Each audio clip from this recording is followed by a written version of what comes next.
Hello dear friends, you're most welcome at Study with PN Sharma. Dear friends, आज हम 18 मई 2020 दैनिक जागरण का analysis करेंगे।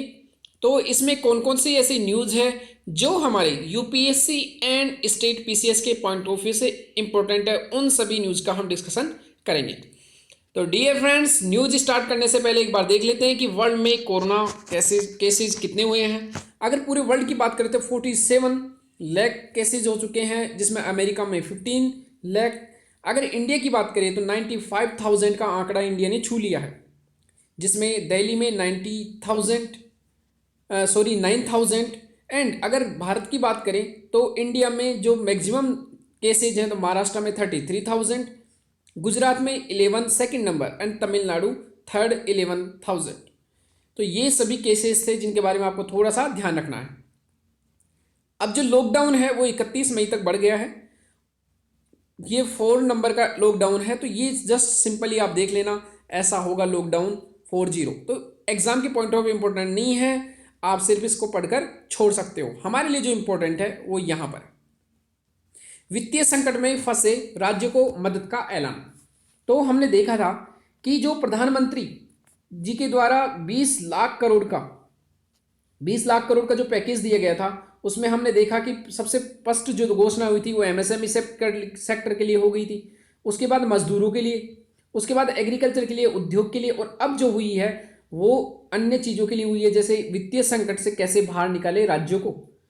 आज हम देखेंगे महानरेगा के लिए हुआ है। तो इसमें आज जो घोषणाएं हुई है उसमें सबसे जो मेन है कि वित्तीय संकट में राज्यों के लिए जो उधार की सीमा है, एफआरबीएम एक्ट के तहत, physical responsibility and budget management act 2003 के तहत ये कहा गया था कि जो कोई भी राज्य है वो अपनी जो कैपेसिटी है, मींस राज्यों को अपनी उधारी कितनी ले सकते हैं, जितना उनका ग्रोस डोमेस्टिक प्रोडक्ट होगा, किसका, राज्यों का। अगर महाराष्ट्र है उसका total state gross domestic product जितना होगा उसका टोटल 3% वो उधार ले सकता है। ग्रोस डोमेस्टिक प्रोडक्ट क्या होता है कि वस्तु और सेवाओं का उत्पादन एक साल में उस राज्य में कितना हो रहा है, उनका टोटल जो मूल्य है उसको जोड़कर निकालेंगे कि उसका total state gross domestic product कितना होगा। हर स्टेट का अलग अलग होगा, सारे स्टेट्स का जोड़ने के बाद इंडिया की जीडीपी इंक्लूड होती है, टोटल इंडिया की जीडीपी होती है फिर। तो यहां पर कहा गया था कि केवल 3% क्या ले सकते थे वो, उधार कब लेते हैं दोस्तों, जब स्टेट्स, कोई भी स्टेट हो, जैसे महाराष्ट्र का एग्जाम्पल है या राजस्थान का कोई भी एग्जाम्पल है, जब खर्चा किसी राज्य का ज़्यादा हो जाए, किससे, आय से, तो उसको क्या लेना पड़ता है, उधार। लेकिन ये उधार ज़्यादा ना हो जाए, इसीलिए गवर्नमेंट क्या करती है, इनके ऊपर कुछ प्रतिबंध लगा के रखती है। लेकिन अभी कोरोना वायरस के कारण इनका खर्चा ज़्यादा बढ़ गया है, इसीलिए याद रखना कि अभी इसको कितना बढ़ा दिया गया, 5% तक ले गए हैं, 3 से।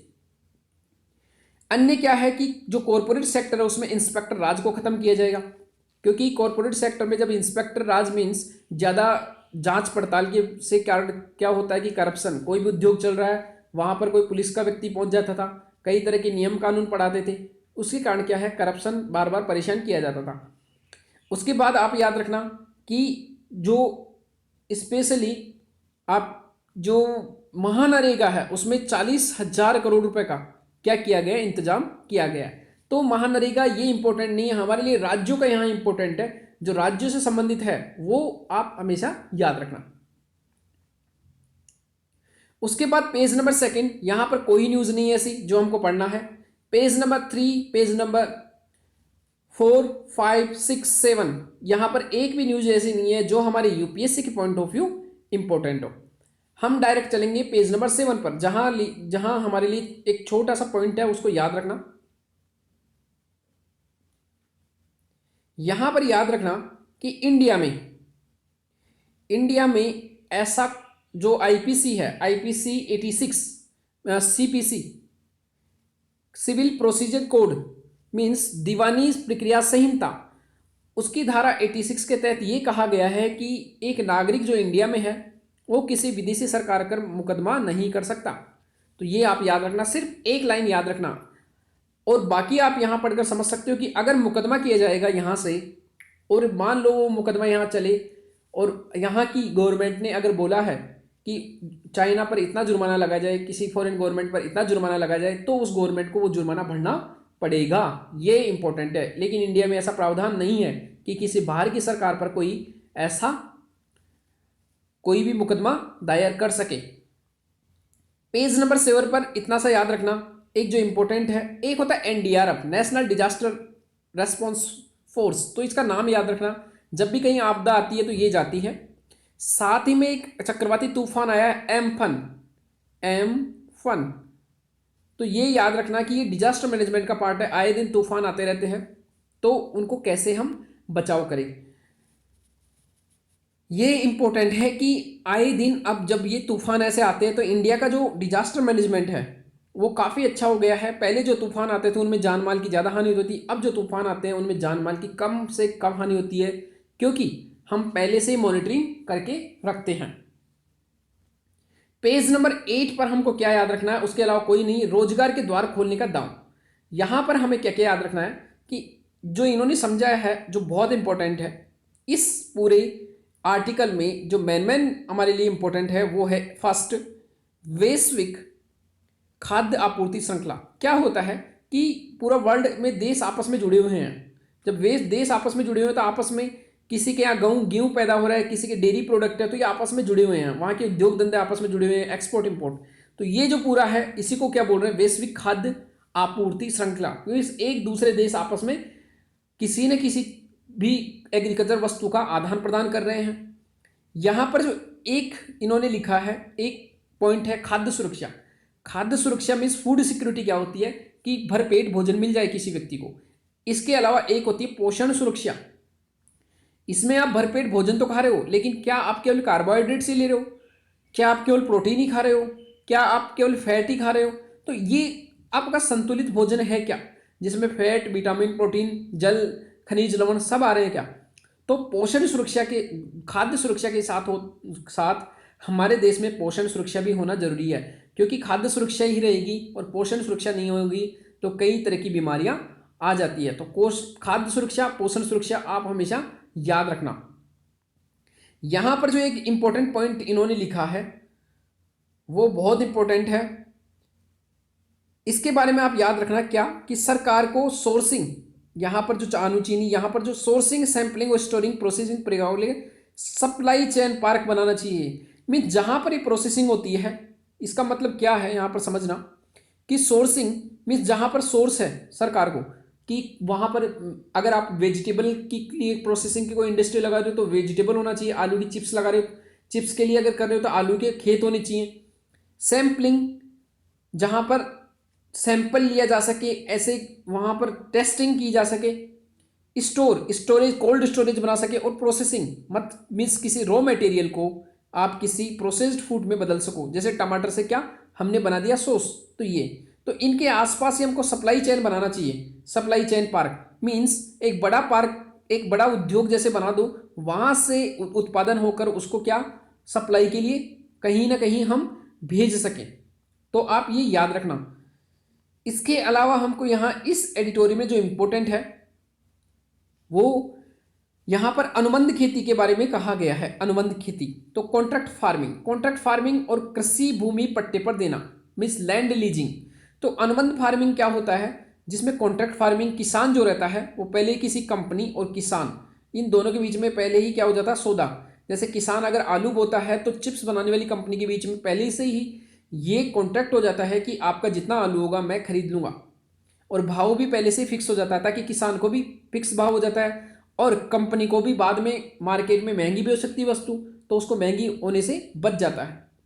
लैंड लीजिंग में क्या होता है, कई लोगों के पास जमीन रहती है लेकिन वो एक नौकरी करते हैं, किसी दूसरे शहर में जाके काम करते हैं, तो हो सकता है कि अपनी जमीन को किसी दूसरे व्यक्ति को दे दे।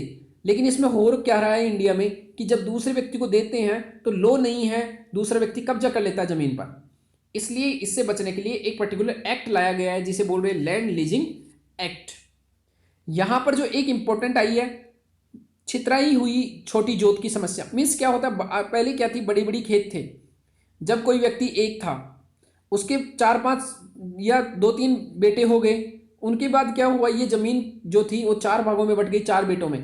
फिर उसके एक एक बेटा भी अगर हुआ तो फिर उनमें बट गई। तो ये क्या है, जमीन जब बट जा रही है तो इसी बोलते हैं छितराई जोत। तो ये अच्छा आर्टिकल था। एक जो आर्टिकल है किसान हितैषी घोषणाओं की सार्थकता, ये आर्टिकल द हिंदू की टक्कर लेने वाला आर्टिकल है, इसको बहुत अच्छे से पढ़ना। इसमें इन्होंने क्या क्या योजनाएं दी है, योजनाओं को देखना, लिख लेना। योजनाओं को हम ऐसे में यूज कर सकते हैं, कभी एग्रीकल्चर का आए पर्टिकुलर सेक्टर को, या एग्रीकल्चर रिफॉर्म्स के बारे में आए तो हम योजनाओं को डायरेक्टली वहां लिख सकते हैं। यहां इन्होंने क्या कहा, पीएम किसान योजना। पीएम किसान योजना क्या है कि जिन किसानों के पास जमीन है, पहले केवल 2 हेक्टेयर तक था, कि जिनके पास 2 हेक्टेयर तक थी उन्हीं को इसका लाभ मिलता था, लेकिन अब ऐसा हो गया है कि जिस किसान के पास भी अगर जमीन है 2 हेक्टेयर से ज़्यादा भी हो सकती है, उनको साल के 6,000 रुपये दिए जाएंगे 3 किस्तों में। मीन्स 4-4 महीनों में 2-2 हज़ार रुपये दिए जाएंगे। किसके तहत, पीएम किसान योजना के तहत। एक जो इन्होंने इंपॉर्टेंट लिखा है, किसान क्रेडिट कार्ड। पीएम किसान योजना के अलावा किसान क्रेडिट कार्ड, इसमें क्या होता है, किसानों को एक क्रेडिट कार्ड दिया जाता है और उनको लोन की सुविधाएं दी जाती है, वो जाकर वो लोन ले सकते हैं उसके द्वारा। मीन्स उतना पैसा वो निकाल सकते हैं बैंक में से। तो ये किसान क्रेडिट कार्ड पहले केवल किसानों के लिए था, अब इसको मछुआरों और पशुपालन, मीन्स अगर कोई भेड़ बकरी पालन भी करता है, कोई मधुमक्खी पालन भी करता है, उन सभी को भी इसके दायरे में लाया गया है। तो इससे फायदा क्या होगा कि अब सभी किसानों को आसानी से ऋण मिल जाएगा। जो पहले साहूकार के ऊपर डिपेंड रहते थे, महाजन के ऊपर डिपेंड रहते थे, और वो उनके ऊपर ज्यादा ज्यादा क्या लगाता था, ब्याज दरें, 10 से लेकर 15% की ब्याज दरें। इसके अलावा यहां क्या किया गया है, आवश्यक वस्तु अधिनियम में संशोधन किया करने की घोषणा की गई है। ये क्या था आवश्यक वस्तु अधिनियम, कि जिस किसी वस्तु को भी अगर आवश्यक वस्तु अधिनियम में डाल दिया है तो उसकी स्टॉक होल्डिंग, मींस जो उसकी एक तरह से जो जमाखोरी थी उसके ऊपर बैन लग जाता था। इससे प्रॉब्लम क्या आती थी, चलो ये जो नॉर्मल कंडीशन में तो प्रॉब्लम आती है, अगर कोई इमरजेंसी कंडीशन तो ऐसा किया जाना ठीक है, लेकिन नॉर्मल कंडीशन में जब ऐसा होता था तो क्या होता था, अगर किसान ने ज्यादा मात्रा में कोई चीज, कोई भी वस्तु उपजाई है और उसका उत्पादन ज्यादा हुआ, लेकिन उसके बावजूद भी कोई स्टॉक नहीं कर सकता था। इससे क्या होता था, कोई एक्सपोर्टर है जिसको निर्यात करना है बहुत अधिक मात्रा में, वो भी उसको क्या नहीं कर सकता था, स्टॉक नहीं कर सकता था, तो उसके पास निर्यात करने के लिए ज्यादा माल नहीं रहता था। तो इससे किसान को यहां नुकसान होता था, क्योंकि किसान से खरीदता नहीं था, क्योंकि स्टॉकिंग अलाउ नहीं थी।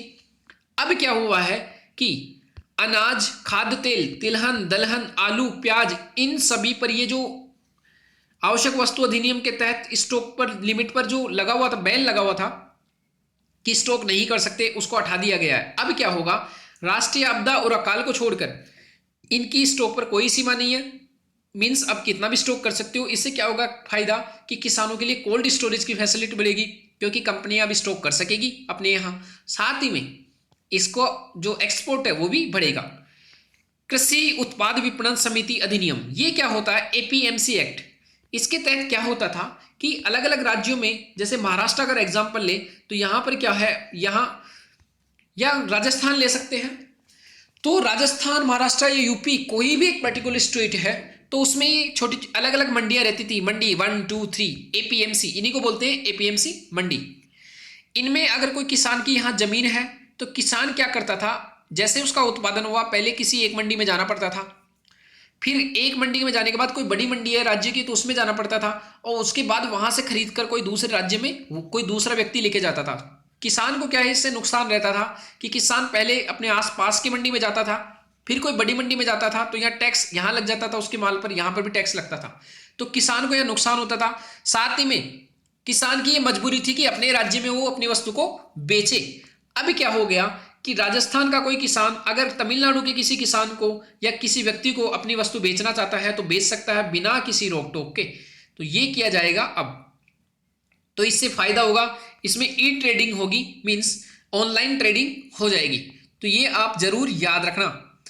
अब क्या हो रहा है, ये जो इंपॉर्टेंट पार्ट है वो आप याद रखना, गवर्नमेंट जो ये पैसा दे रही है, अभी हाल ही में जो पैसे का पैकेज दे रही है, गवर्नमेंट जो हाल ही में पैसे का पैकेज दे रही है वो क्या कर रही है, गवर्नमेंट यहां पर डायरेक्टली पैसा नहीं दे रही है, मींस इस तरीके से नहीं दे रही है कि आपको फ्री में पैसा मिल गया है। जो हाल ही में 20,000 करोड़ 20 लाख करोड़ का जो घोषणा की है, ये फ्री में नहीं जाएंगे पैसे। इसके तहत ज्यादातर जो किसानों को मिलेगा वो लोन के रूप में मिलेगा और उस किसानों को वापस उसको लौटाना पड़ेगा। ऐसा नहीं कि उनको जो सब्सिडी देते हैं उसमें तो पैसा फ्री देते हैं, बट यहां पर आपको पैसा वापस लौटाना भी पड़ेगा कुछ जगह। उसके अलावा यहां पर क्या आया है जो आपको याद रखना है, एमएसपी। एमएसपी को 1.5 गुना कर दिया गया है, यहां पर घोषित करनी चाहिए ऐसा बोला गया है, लेकिन एमएसपी को 1.5 गुना कर दिया गया है। एमएसपी क्या होता है? एमएसपी मिनिमम सपोर्ट प्राइस या न्यूनतम समर्थन मूल्य। इसमें क्या होता है कि अगर जैसे ही खरीफ या बारिश के समय जो फसल बोना उसको बोलते हैं खरीफ फसल। खरीफ फसल बोने से पहले ही, जैसे अगर मानो मक्का है तो 100 केजी मक्का मीन्स 1 क्विंटल मक्का का जो रेट है वो कितना होगा, मान लीजिए 3000, तो गवर्नमेंट पहले से बोल देगी कि 3000 रुपीज होगा। अब मान लीजिए सीजन खत्म होने के बाद कटाई हुई, उस समय मार्केट में केवल भाव कितना है, 2500 रुपए। तो जो 2500 रुपए किसान अभी इस पर बेचने में मजबूर होगा, तो क्या होगा, किसान को यहां बेचने की जरूरत नहीं है मार्केट में। किसान की जो फसल है जिस पे गवर्नमेंट ने पहले ही एमएसपी न्यूनतम समर्थन मूल्य घोषित किया था 3000 रुपए, गवर्नमेंट इस मूल्य पर खरीद लेगी ताकि किसान को नुकसान नहीं होगा। तो यह होता है न्यूनतम समर्थन मूल्य। एक यहां पर पीएम किसान योजना जो हमने पहले ही देख ली कि इसके तहत 6000 रुपए की सहायता मिलती है किसको, किसान को। तो ये क्या है, एक डीबीटी डायरेक्ट बेनिफिट ट्रांसफर की एक क्या है, तरीका। उसके बाद आप देख ही रहे हो कि गांव की तरफ ग्रामीण पलायन कर रहे हैं मजदूर, तो ये सब आप अपने हिसाब से पढ़ लेना जो इंपॉर्टेंट था। एक जो एथिक्स को लेकर इंपॉर्टेंट है उसको आप कभी भी लिख सकते हो कि नेगेटिव इंपैक्ट क्या पड़ रहा है। एथिक्स में आता है कि बच्चों पर नेगेटिव इंपैक्ट क्या पड़ रहा है इस जो भी सोशल मीडिया है। तो उसमें बॉयज लॉकर रूम, यहां पर क्या करते थे, कुछ बॉयज का ग्रुप था, वहां पर वो क्या करते थे कि जो टेलीग्राम था वहां इंस्टाग्राम पर ये बॉयज लॉकर रूम बनाया गया था। यहां पर क्या लड़कियों की तस्वीरें, उनसे संबंधित जो गलत वार्तालाप है उनसे संबंधित वो बातें करते थे। इवन दो वो रेप के बारे में भी यहाँ बात करते थे कि रेप किस तरीके से किया जाना चाहिए। तो इस टाइप की यहाँ पर बातें की गई थी जो सही में हैरान करने वाली थी। तो ये जो एक सोशल मीडिया का नेगेटिव इंपैक्ट है, वहां पर आप बॉयज लॉकर रूम का एग्जाम्पल दे सकते हो। इसके अलावा अब हमारे लिए है पेज नंबर 9 पर, यह भी अच्छी न्यूज है, काफी अच्छा। यहां पर जो अगर सार बोले हम एक, तो ग्रामीण अर्थव्यवस्था अगर हम बढ़ावा दें तो ये क्या करेगी कि जनरली क्या होता है आप देखना, अभी पलायन वाली प्रॉब्लम चल रही है। यहां पर ये शहर सिटी और यहां पर क्या है गांव की झुग्गी झोंपड़ियां, यहां कई मंजिल है, यहां पर एक झुग्गी झोंपड़ी सी बनी हुई है। तो यहां पर क्या है, ये विलेज, तो विलेज से लोग शिक्षा के लिए, स्वास्थ्य के लिए, रोजगार के लिए जाते हैं।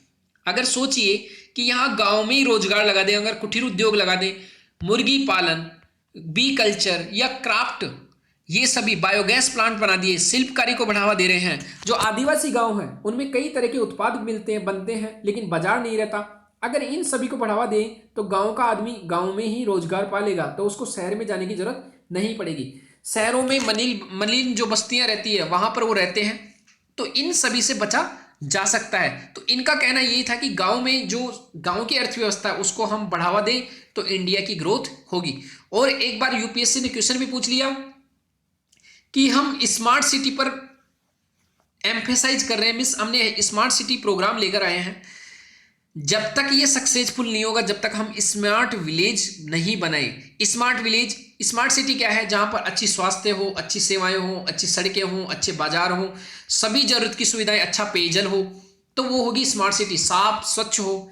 लेकिन ये कब तक स्वच्छ रह पाएगी, जब तक हमारे स्मार्ट विलेज ना बने। जब स्मार्ट विलेज बनेंगे, वहां भी शहरों जैसी सुविधा हो जाएगी, तो लोग जो पलायन करते हैं गांव से शहरों की तरफ, वो ऐसा नहीं होगा। क्योंकि जो गांव से लोग आ जाते हैं शहरों में, वो मलिन बस्तियों में रहते हैं, जो सिटी का जो संसाधन है उनके ऊपर ज्यादा दबाव पड़ता है, और हमारा जो स्मार्ट सिटी का जो सपना है वो खराब हो जाता है। आपने देखा होगा कितनी ज्यादा भीड़ भड़का रहता है। तो ये जो प्रॉब्लम है ये खत्म हो सकती है। तो ये थोड़ा सा यहां पर याद रखना। पंडित दीनदयाल के उपाध्याय के विचारों से केवल इतना सा याद रखना, इनके दो उपाय विचार थे। एक विकेंद्रीकरण, मीन्स जो सेंटर के पास पावर रहती है वो राज्यों को दी जाए थोड़ी थोड़ी, और अंत्योदय मीन्स गरीब से गरीब के पास भी क्या जो सुविधाएं हैं उनका लाभ पहुंचना चाहिए। दो पार्टों के बीच पिसते मजदूर, एक तरफ राज्य सरकार, एक तरफ गवर्नमेंट सरकार, इन दोनों के बीच में, और यहां पर भी लॉकडाउन। तो आप देखना, ये तो आप अच्छे से समझ सकते हो। पेज नंबर 10 यहां पर बहुत इंपॉर्टेंट है। हमने पहले भी बातें की थी कि जो 20 लाख करोड़ का जो पैकेज आया था उसमें पहली किस्त किसके लिए गई थी, एमएसएमई के लिए। तो एमएसएमई में केवल क्या याद रखोगे कि एमएसएमई क्या होता है, बस कितना कहां गया ये हमारे लिए इंपॉर्टेंट नहीं है केवल एमएसएमई क्या होता है वो हमको याद रखना है, इंपॉर्टेंट वो है हमारे लिए। हमने पहले भी बात की थी कि एमएसएमई में अगर 1 करोड़ का निवेश या फिर 10 करोड़ का टर्नओवर है अगर है किसी कंपनी में तो उसको कहेंगे माइक्रो मींस सूक्ष्म। अगर 10 करोड़ का निवेश या फिर 50 करोड़ का टर्नओवर किसी कंपनी का है तो उसे कहेंगे हम माइक्रो स्मॉल। यहां पर माइक्रो की यहां स्मॉल। अगर किसी कंपनी का 50 करोड़ अगर निवेश है और 100 करोड़ का टर्नओवर है तो इसे कहेंगे हम मीडियम। तो सूक्ष्म, लघु और मध्यम ये क्या है, अलग अलग उद्योगों के क्या है कैटेगरी, तो उस हिसाब से याद रखना। दूसरी किस्त किस में गई है, यहां पर सिर्फ इतना सा याद रखना कि जो मजदूर है उनके लिए। तीसरी किस्त में याद रखना यहां पर कि प्रधानमंत्री मत्स्य योजना ये इंपॉर्टेंट है, और एग्रीकल्चर इंफ्रास्ट्रक्चर फंड ये हमारे लिए इंपॉर्टेंट है। 1000 मीन्स 1 लाख करोड़ यहां गई है। साथ में हर्बल खेती, मधुमक्खी पालन, थोड़ा थोड़ा सा पार्ट्स हमको यहां से याद रखना है। उसके बाद जो अभी प्रेजेंट में चौथे दिन जो घोषणा हुई थी उद्योगों के लिए, वहां पर ये सभी उद्योगों के लिए व्यावहारिक अंतराल funding means viability gap funding. इसमें क्या होता है, कोई बड़ी बड़ी जो योजनाएं रहती है जो कोई कंपनी नहीं लेना चाहती उन योजनाओं को, क्योंकि उसमें नुकसान होने का चांस रहता है, उनमें गवर्नमेंट कुछ पैसा लगाती है, गवर्नमेंट खुद पैसा प्रोत्साहन राशि देती है। तो ये सभी इंपॉर्टेंट पार्ट्स था। महानरेगा का याद रखना कि 40,000 करोड़ दे रहे हैं बूस्टर डोज, ताकि जो लोग गांव में आए हैं उनको काम गांव में मिल जाए लॉकडाउन के कारण। निजी कंपनियों को छोड़ देना, जो नई दिवालिया प्रक्रिया है उसमें 1 साल तक की रोक। इसमें क्या होगा, इंसॉल्वेंसी एंड बैंक्रप्सी कोड। ये क्या होता है, अगर कोई बैंक है इसने किसी कंपनी को लोन दिया था, अब कंपनी लोन नहीं चुका रही है तो बैंक क्या करती है कि इसके प्रति एक रिजोल्यूशन प्रोसेस लेकर आती है। इस कंपनी की संपत्ति बिकेगी और बिकने के बाद बैंक का जो पैसा था बकाया वो चुकता हो जाएगा। लेकिन ये जो प्रोसेस है इस पर अब 1 साल के लिए बैन लगा दिया गया है, और इसी का जो प्रोसेस है इसको बोलते हैं इंसॉल्वेंसी बैंक्रप्सी कोड। इसी के तहत ये पूरी होती है। यहां पर जो हमारे लिए इंपॉर्टेंट है वो याद रखना कि राजकोषीय घाटा, अभी गवर्नमेंट ने प्रेजेंट में राजकोषीय घाटा कितना टारगेट किया था बजट में, 3.5%। लेकिन यहां कहा जा रहा है कि 3.5 की जगह हमने जो इस बार वित्त वर्ष 2021 था उसमें 3.5% का लक्ष्य रखा था, लेकिन मोटे अनुमान के अनुसार इस बार ये 5.5 से लेकर 6% पहुंच सकता है। राजकोषीय घाटा क्या होता है डियर फ्रेंड्स, कि गवर्नमेंट का खर्चा उसके आय से ज्यादा हो, तो जितना ज्यादा खर्चा आय के बीच में जितना जो अंतर रहता है उसे क्या बोलते हैं, राजकोषीय घाटा मींस फिजिकल डेफिसिट। तो ये याद रखना है क्यों बढ़ेगा, क्योंकि गवर्नमेंट ने 20 लाख करोड़ का अलग से खर्चा करने के लिए कहा है कि हम करेंगे। उसके अलावा अब चलते हैं पेज नंबर 11। यहां पर हमारे लिए कोई इंपॉर्टेंट न्यूज नहीं है जो हमारी यूपीएससी के लिए इंपॉर्टेंट हो, केवल इतना सा याद रखना कि जो गठबंधन सरकार है वो बन गई है कहां पर, इजराइल में, जो काफी दिनों से एक डेडलॉक की स्थिति बनी हुई थी 2 पार्टियों के बीच में। उसके अलावा 12वें नंबर पर खेल के लिए हमारे लिए कोई इंपॉर्टेंट न्यूज नहीं है। 13 पर भी हमारे लिए इंपॉर्टेंट न्यूज नहीं है। 14 पर हमारे लिए एक छोटा सा इंपॉर्टेंट हमेशा याद रखना जो है हमारे लिए इस्माइल बुद्धा। हमने जो पहला परमाणु परीक्षण किया था वो 1974 में किया था राजस्थान के पोखरण में, और इसका नाम था इस्माइल बुद्धा। और इंडिया जो थी 6ठी परमाणु शक्ति बनी थी आफ्टर 5 स्थायी देशों अमेरिका, सोवियत रूस, ब्रिटेन, फ्रांस और चाइना के बाद इंडिया भी अब इसमें शामिल हो गया था। तो ये आप याद रखना। तो ये सभी न्यूज़ थी। कुछ एडिटोरियल्स काफ़ी अच्छे थे जो द हिंदू के लेवल के रहते हैं my dear friends. The Hindu भी मैं एनालिसिस करता हूं, वो स्टडी IAS पर आता है तो वहां से आप उसको देख सकते हो। बाकी दैनिक जागरण में मैं कुछ दिनों से 3-4 दिन से ये देख रहा हूं कि जो न्यूज़ का लेवल है वो काफ़ी बेहतरीन आ रहा है। एनालिसिस यहाँ जो किया जाता है राइटर्स के द्वारा वो काफ़ी बेहतरीन किया जा रहा है। तो आप एक अननेसेसरी दबाव में ना आए। जिस दिन मुझे लगेगा कि द हिंदू में आज ये अच्छी न्यूज आई है मैं यहाँ पर इंक्लूड करने की कोशिश करूंगा पूरी।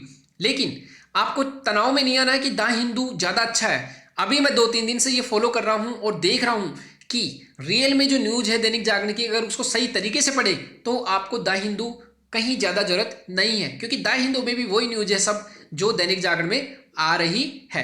केवल क्या है कि दैनिक जागरण में कुछ न्यूज ऐसी आती है इधर उधर की, उनमें हमारा टाइम पास ज़्यादा हो जाता है, इसलिए थोड़ा सा नुकसान होता है। लेकिन अगर आप सटीक और पिन पॉइंट न्यूज को पढ़ोगे तो आपका टाइम भी बचेगा और यूपीएससी की जो एक जर्नी है उसको आप और बेहतरीन बना पाओगे। तो my dear friends, thank you very much for today's Dainik Jagran discussion. Thank you.